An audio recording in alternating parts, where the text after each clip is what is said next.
À court terme, la Chine est très embarrassée parce que la Chine, ce qui compte pour les Chinois, c'est en partie le business. Il faut que ça continue, il faut que les échanges économiques se développent. La crise économique mondiale qui se profile inévitablement avec le développement et la prolongation de ce conflit, c'est très mauvais pour eux. Donc ils souhaitent que ça s'arrête. Cela dit, non, ils ne sont sans doute pas en situation et en désir d'être des médiateurs. Et à terme, en revanche, c'est une victoire totale pour eux.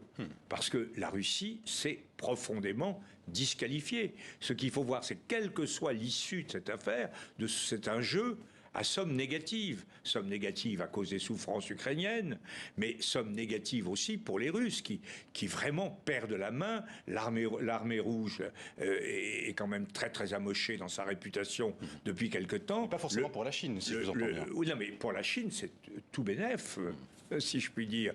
Moi, j'ai un ami, j'ai pas fait ce voyage. J'ai un ami qui a pris le train qui allait de Moscou à Pékin. Il m'a dit, c'est absolument impressionnant. Tant qu'on est en Russie, tout est rouillé, tout est déglingué. On passe la frontière avec la Chine, tout est rutilant, neuf, moderne.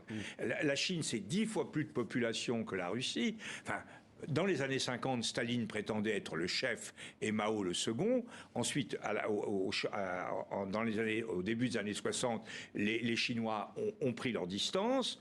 Ils ont fait pas mal de bêtises, la révolution culturelle, etc. Puis ils se sont dressés.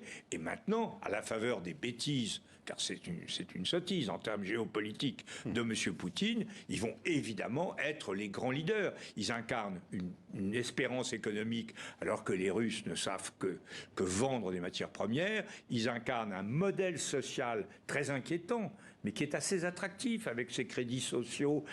Si vous êtes un bon élève, vous serez riche, vous serez prospère, vous aurez ce que vous voulez. Ça résonne.